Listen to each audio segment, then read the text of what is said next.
मिनश्शैतानिर्रजीम बिस्मिल्लाहिर्रहमानिर्रहीम।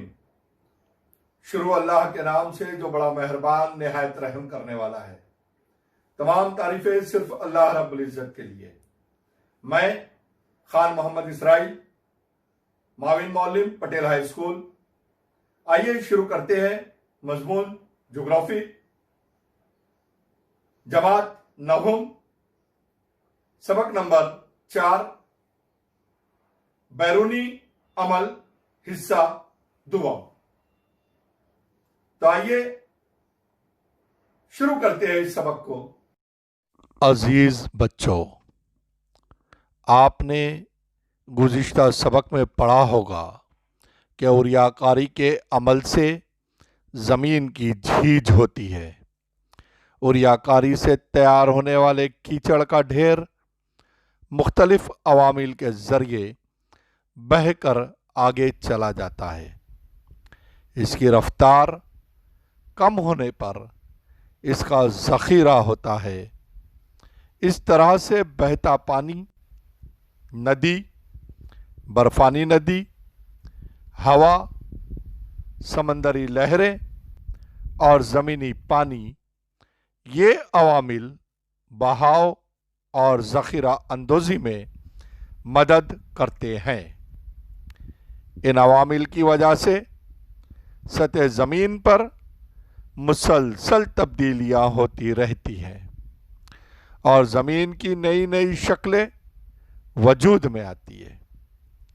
इसमें से चंद शक्लों की मालूमात हम इस सबक में इंशाअल्लाह हासिल करने की कोशिश करेंगे। नदी के अवामिल और ज़मीनी शक्लें। यहाँ पर बच्चों 2 सवालात दिए जा रहे हैं जो कि आपका होमवर्क होगा, असाइनमेंट होगा। इसे फुल स्केप पेपर पर जैसा मैं अभी जवाब बतला रहा हूँ उसे हूबहू लिखना है और पेपर को जब आपसे कहा जाएगा पेपर लाकर स्कूल में जमा करना है। तो पहला सवाल है, चश्मा, नाली, नाला और नदी में आप किस तरह फर्क करेंगे? जवाब, बारिश होने पर पहाड़ों की ढलवानों पर पानी का निहायत बारीक धारा बनता है, इसे नाली कहते हैं।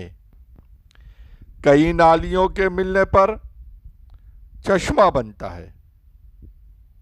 बहुत से चश्मे मिलकर नाला बनता है और बहुत से नाले मिलने पर छोटी नदियां वजूद में आती है और ऐसी ही बहुत सारी नदियों के मिलने पर दरिया वजूद में आता है। मेरे ख्याल से जवाब क्लियर हो गया होगा। दूसरा सवाल है, नदी किसे कहते हैं? जवाब, कुदरती तौर पर पानी के बहते धारे को नदी कहते हैं। ये बहुत सारे नालों और चश्मों के आपस में मिल जाने से वजूद में आता है या आपस में मिल जाने पर बनता है। ओके, तो ये 2 सवालात थे। आगे भी इस लेसन में मैं सवालात बतलाता रहूँगा असाइनमेंट के लिए। तो हम आगे बढ़ते हैं और इसकी जोग्राफियाई वजाहत को समझने की कोशिश करते हैं। कुदरती तौर पर जमा होने वाले पानी का बहाव कशिश शक्ल के असर से सतह ज़मीन से पस्ती की तरफ बहने लगता है और खुद अपना रास्ता बनाता है। इसे नाला कहते हैं। ऐसे कई नाले मिलने पर एक नदी बनती है।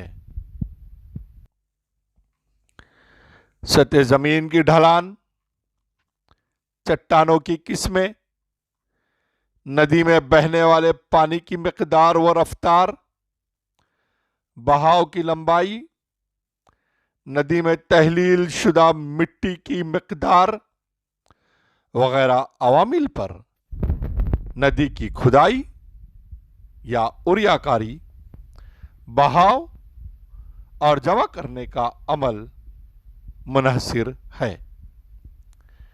नदी की खुदाई का अमल या नदी की उरियाकारी का अमल। नदी की शुरुआत सतह समंदर से काफी बुलंदी पर होती है। यहां नदी बहुत तेज रफ्तारी से बहती है, इसलिए इसकी झीज करने की ताकत भी सबसे ज्यादा होती है। नदी के तेज रफ्तार बहाव की वजह से इसकी रेत, छोटे पत्थर और इससे मिलने वाली कई मावीन नदियों की वजह से नदी की तह में किनारों की खुदाई होती है।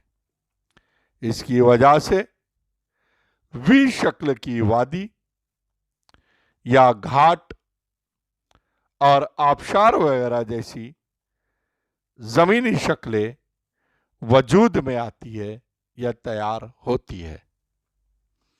अजीज बच्चों, उरियाकारी के बाद, नदी की खुदाई के अमल के बाद और दो अमल होते हैं जो काफी अहमियत के हामिल है। एक है अमल इंतकाल और दूसरा है अमानतकारी। नदी का अमल इंतकाल और अमानतकारी, आइए देखते हैं। नदी पहाड़ी इलाकों से ढलान की तरफ बहती है।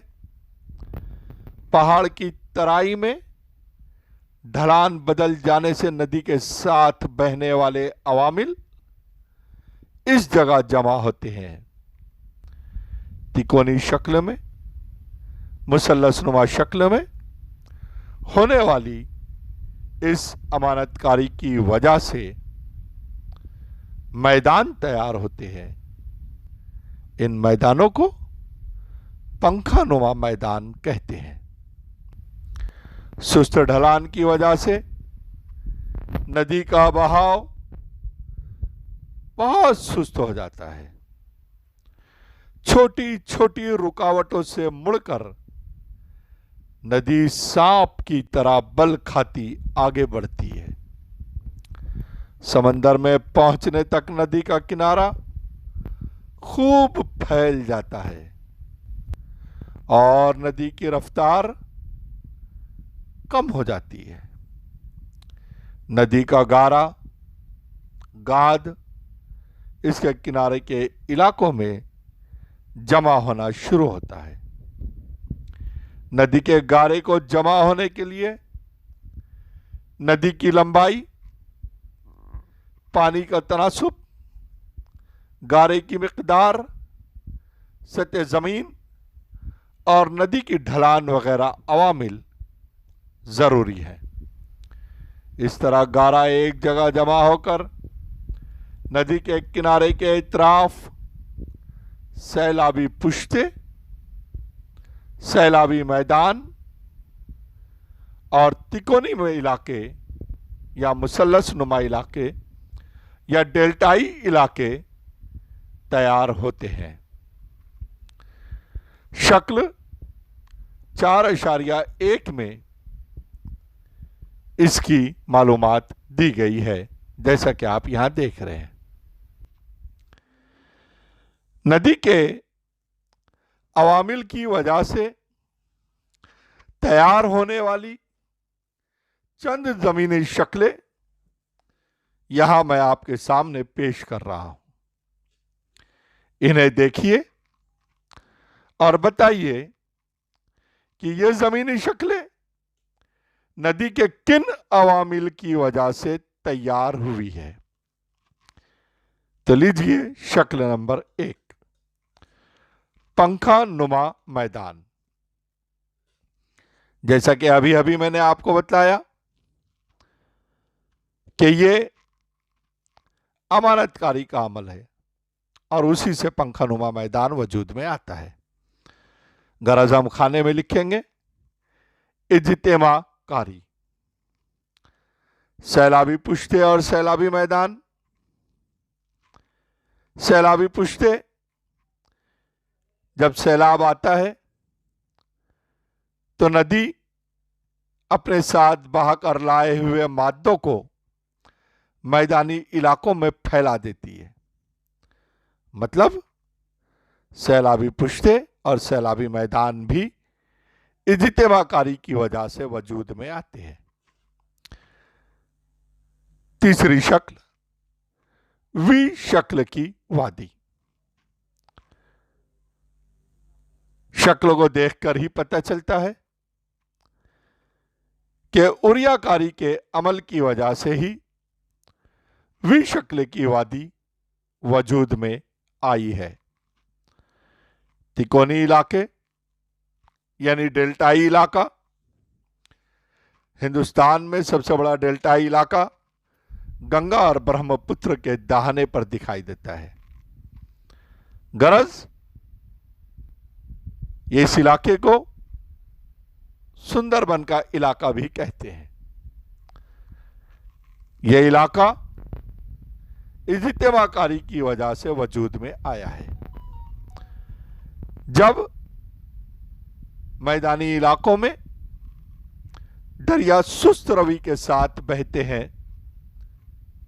तो अपने साथ बहाकर लाए हुए मादों को यहां पर जमा करते हैं, जिससे डेल्टाई इलाका वजूद में आता है।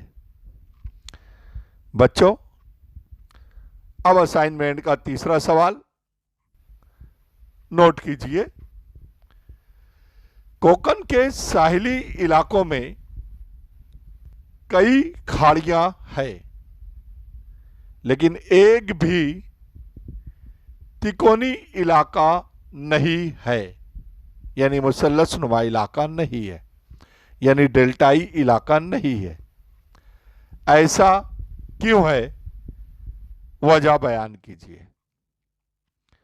जवाब लिखिए, आराम से लिखिए।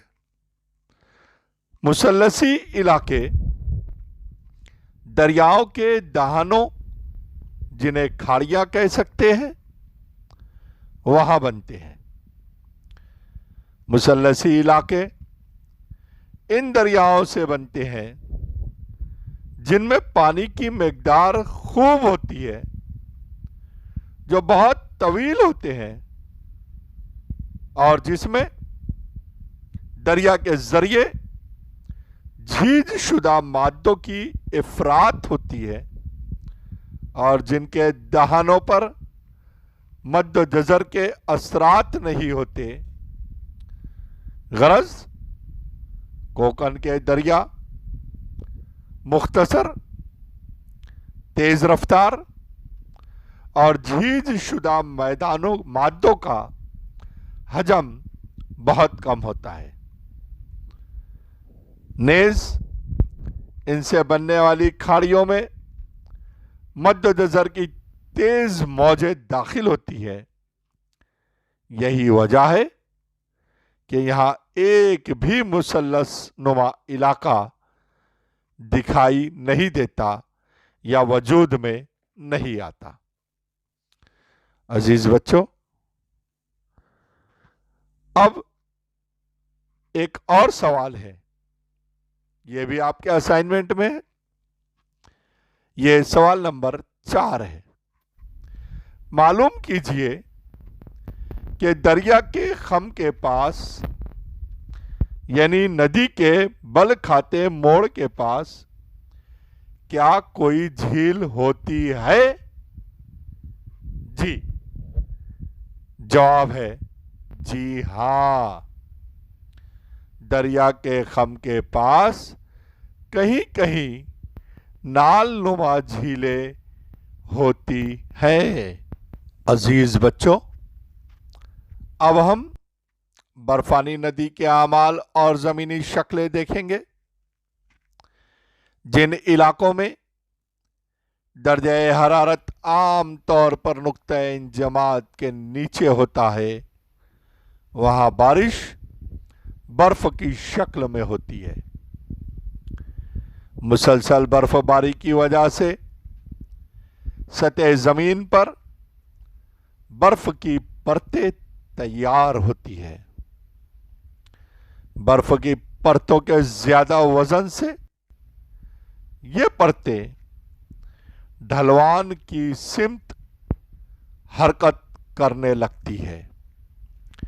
हरकत करती हुई बर्फ की इन चादरों यानी परतों को बर्फानी दरिया या ग्लेशियर कहते हैं। बर्फ की परत की तह में जमीन से लगा हुआ बर्फ दबाव और घिसाव की वजह से पिघलने लगता है और बर्फ की यह चादर बहुत सुस्त रवि से ढलवान की सिमत बहने लगती है। यह रोजाना 1 सेंटीमीटर से 1 मीटर तक की मुख्तलिफ रफ्तार से बहती है। ग्रीनलैंड में जाकोब शावन नामी बर्फानी नदी दुनिया की सबसे ज्यादा तेज रफ्तार बर्फानी नदी है, जो रोजाना 46 मीटर की रफ्तार से बहती है। अजीज बच्चों, दरिया की तरह बर्फानी दरिया भी उरियाकारी, इंतकालकारी और इज्तिमाकारी के काम अंजाम देता है और इसके इस आमाल की वजह से जमीन की मुख्तलिफ शक्लें वजूद में आती हैं। बर्फानी नदी की उरियाकारी या बर्फानी नदी की खुदाई। सुस्त रफ्तार होने के बावजूद बर्फानी दरिया अपनी तह और किनारों पर बड़े पैमाने पर उरियाकारी करता है। बर्फानी दरिया की उरियाकारी के सबब सर्क, करननुमा चोटी, धारदार किनारा, यू शक्ल की वादी और मुअल्लक वादी, चटियल चट्टान जैसी जमीनी शक्लें तैयार होती है। आइए अब हम बर्फानी नदी की इंतकालकारी और इज्तिमाकारी को समझने की कोशिश करते हैं। बर्फानी नदी बहते हुए अपने साथ गारा कीचड़ लाती है। इस गारे को जायले कहते हैं। ये जायले पस्त हमवार इलाकों में आकर जमा हो जाते हैं। इन जायलों की इज्तिमाकारी के सबब गावदुमी टेकड़ियां वजूद में आती है। इज्तिमाकारी की जगह के लिहाज से जायलों की 4 किस्में हैं। नंबर 1 जमीनी जायले, नंबर 2 दरमियानी जायले, नंबर 3 अकबी जायले और नंबर 4 इख्तितामी जायले। अजीज बच्चों, दी हुई तस्वीर में बर्फानी नदी की कुछ जमीनी अशकाल दिखाई गई है। इन्हें देखकर उसके सामने चौकोन में आपको लिखना है कि ये शक्लें किन आमाल की वजह से वजूद में आई है।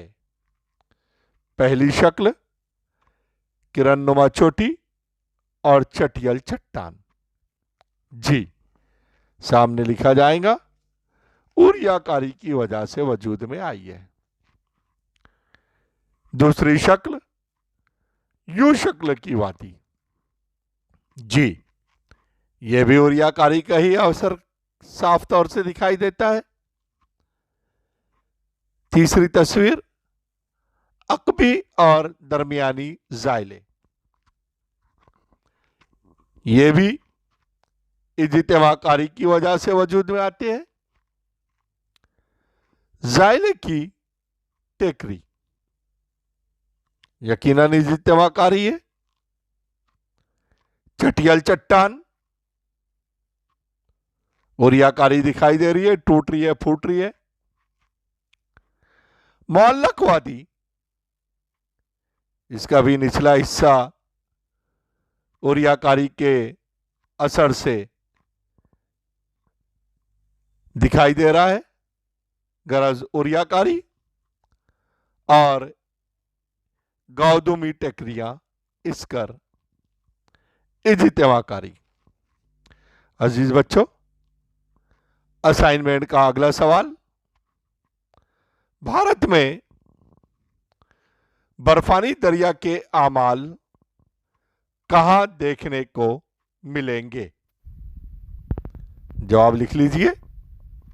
भारत में बर्फानी दरिया के आमाल हिमालयाई इलाकों में, खास तौर पर रियासत जम्मू और कश्मीर, उत्तराखंड, सिक्किम और अरुणाचल प्रदेश में देखने को मिलेंगे।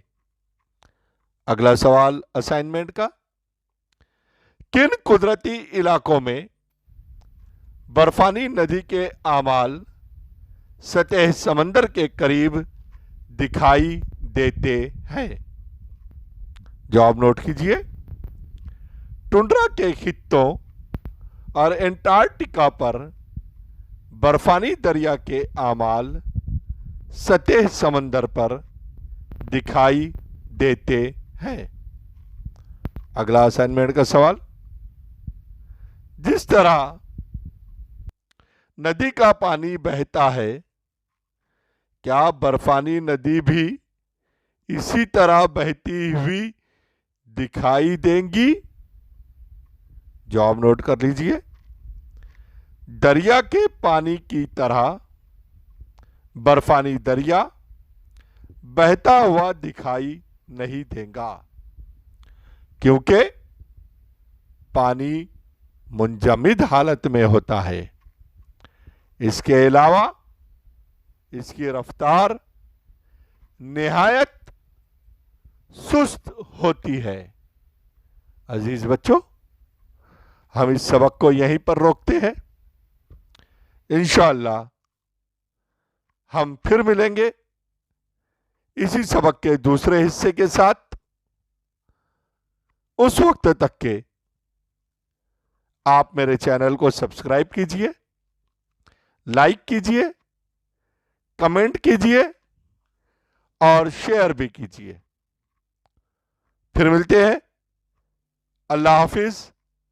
अस्सलाम वालेकुम।